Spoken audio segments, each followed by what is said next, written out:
Olá, gente, eu me chamo Rafael Matias, eu sou psicólogo e estou aqui para tratar sobre mais um tema interessantíssimo: terapia online. Ela funciona ou ela não funciona? Essa modalidade, depois que nós fomos invadidos pela pandemia, se tornou a única possibilidade para que a gente pudesse continuar tratando e cuidando sobre a nossa saúde mental. Para saber sobre mais informações, fica nesse vídeo aqui até o final, tá bom?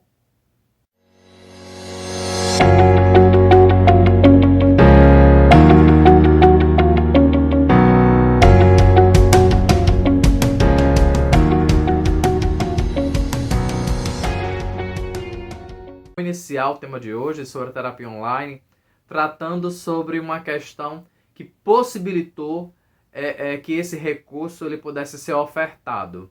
Ou seja, uma resolução de 11 de 2018, que foi proposta pelo Conselho Federal de Psicologia, que autorizava os profissionais de psicologia a ofertar esses serviços para os seus pacientes, sejam eles através de videochamadas, mensagens de textos ou e-mail. Você deve estar pensando se essa resolução que trazia aí essa autorização, porque antes isso existia um número limitado de atendimentos, fosse algo ou é algo assim tão novo.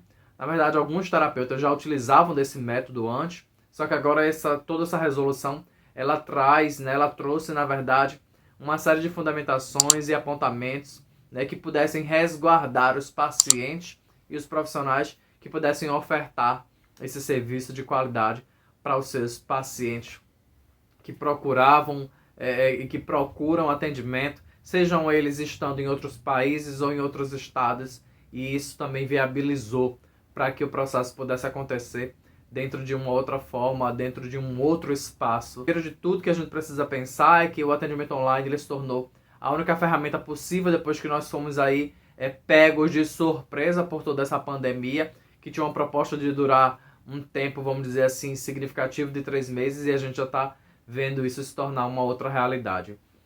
Dentro dessa modalidade de atendimento, a gente se confrontou com algumas, vamos dizer assim, algumas adaptações. A primeira de tudo era que alguns terapeutas, né, não se sentiam tão à vontade para fazer o atendimento online, porque acreditavam na possibilidade de que esse recurso não fosse um recurso tão eficaz, né, ou que não se sentiam preparados ou achavam que tinham muitas perdas para realizar esse atendimento.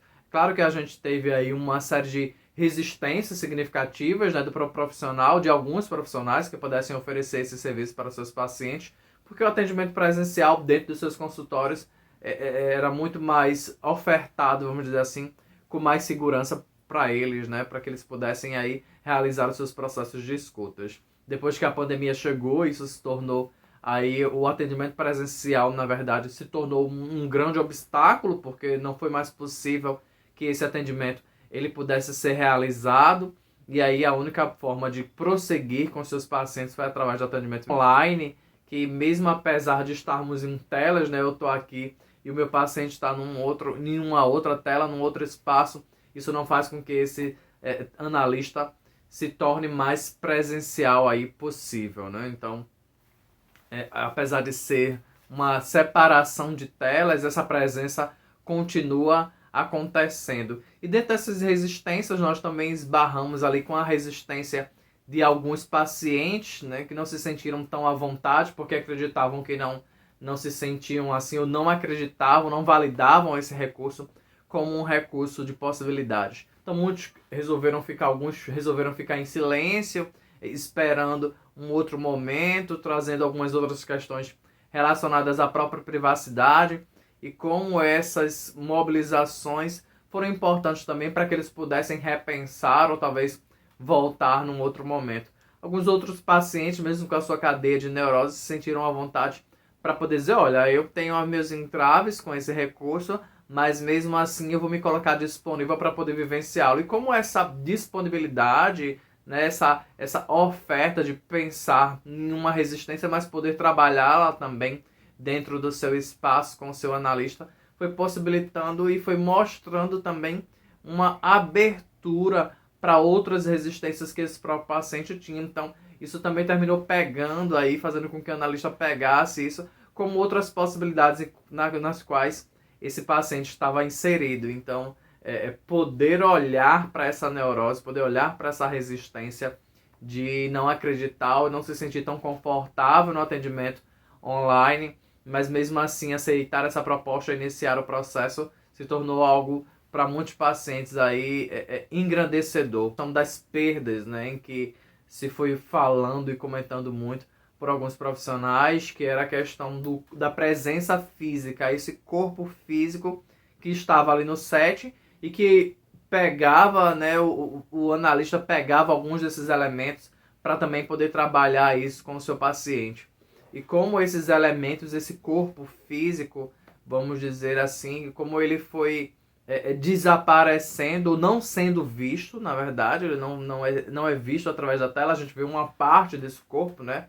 Então, às vezes do tórax para cima, e alguns pacientes, eles nem ficam assim na tela, porque eles começaram a fazer uma proposta como se estivessem no seu divã, e eu acho que isso mostra muito uma possibilidade, alguma construção possível também na oferta desse serviço. E pensar nesse corpo, que é um corpo que não se apresenta, né, de uma forma totalitária através do atendimento online.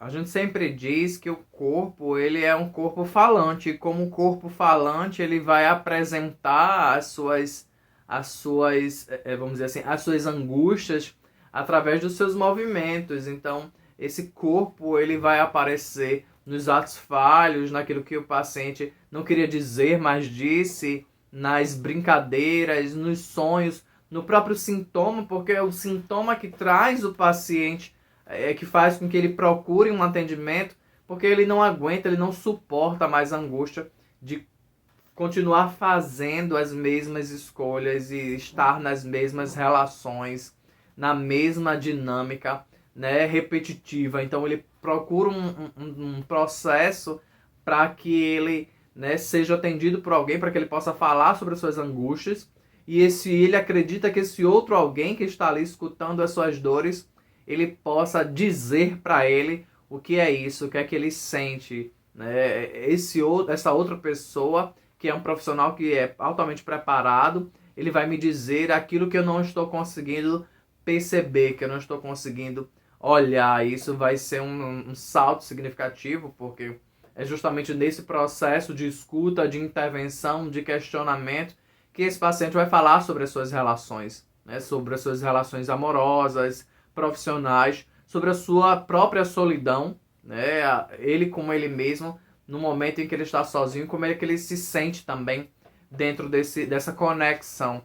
Então, essa questão do próprio deslocamento que esse paciente fazia para que ele pudesse esperar na recepção, sair do seu trabalho, sair da sua casa, e todo aquele friozinho na barriga, essa ansiedade que muitas vezes acontecia, né, nessa espera de 5, 10, 15 minutos que ele estava ali na recepção para ser chamado para o seu atendimento, servia também como uma proposta de trabalho terapêutico. Mas aí entender que, apesar de não ver esse corpo desse paciente, né, totalmente, essa problemática ela ainda vai se apresentar na ordem do discurso, porque é isso que Freud vai dizer, né, que a boca não fala, se apresenta até pela ponta dos dedos. Então, acho que o mais importante é a gente entender que a gente trabalha com uma escuta e que o analista está ali totalmente preparado e disponível para escutar aquilo que o paciente diz e aquilo que ele não diz também. E que esse não dizer vai se apresentar de alguma forma em todos esses roupantes que eu pensar nesse espaço físico que o setting, né, o consultório oferecia para os pacientes. É entender que muitas vezes esse paciente ele vai no máximo 2 vezes na semana para fazer a sua análise ou a sua terapia no espaço de 40 a 45 minutos. E a gente entende que o que a gente vai trabalhar são justamente essas interrelações. Entender que a terapia ela acontece para além do consultório, do próprio setting. Então, o setting ele é um espaço muito curto, né, de um tempo, vamos dizer assim, cronológico, muito fragmentado, mas que o ideal é que essa terapia, né, toda essa reformulação comportamental, essa forma que o paciente tem de pensar sobre ele mesmo, de enxergar as suas relações e de enxergar a si mesmo, ela vai sendo alterada nesse processo fora do consultório. Então, a gente entender que esse setting, esse espaço analítico de análise pessoal, ele é móvel e ele vai, né, se deslocar dentro de todas as outras atmosferas em que esse paciente ele estiver, porque é dele que se trata. Aí muitas vezes o analista encerra a sessão e esse paciente sai de lá totalmente, vamos dizer assim, mobilizado, né, incomodado. Então, uma análise ela precisa gerar esse incômodo para que esse paciente possa sair de sua zona de conforto, né? Então, a resolução também traz uma questão importante para que a gente possa olhar para isso, que é a não autorização de atendimentos em casos graves, casos de suicídio e de pacientes muito depressivos, com ansiedades significativas, pacientes fóbicos. Isso ainda não é violência e abuso sexual, ainda não é um dado de autorização, vamos dizer assim, possível, né? O mais aconselhável é que esses pacientes eles sejam atendidos aí presencialmente. Mas como isso também não foi possível dentro do processo da pandemia, como isso, né, foi sendo readaptado e sendo visto por muitas pessoas. Então, a terapia online ela traz todo esse recurso de possibilidade, de funcionabilidade, né? E eu acho que quando a gente pensa nessa questão da funcionabilidade, a gente também abre uma questão aí para a gente pensar se a sua terapia está funcionando ou se ela não está funcionando. E eu acho que tem duas questões para que a gente possa pensar. Se ela não está funcionando, se é porque, né, essa modalidade é online e por que ela deixou de funcionar por ela ser online, ou se muitas vezes ela não está funcionando porque você, enquanto paciente, não se sente preparado ainda para realizar algumas mudanças comportamentais e continua aí, né, utilizando e realizando os mesmos comportamentos. Então isso é algo para que a gente possa pensar. Gente, aproveita para enviar esse vídeo, para se inscrever aqui no canal, para compartilhar com os amigos que não fazem terapia, né, online ou não, com aqueles que já fazem, compartilha, né, com quem você quiser. A gente se encontra no próximo vídeo. Um beijo e até a próxima.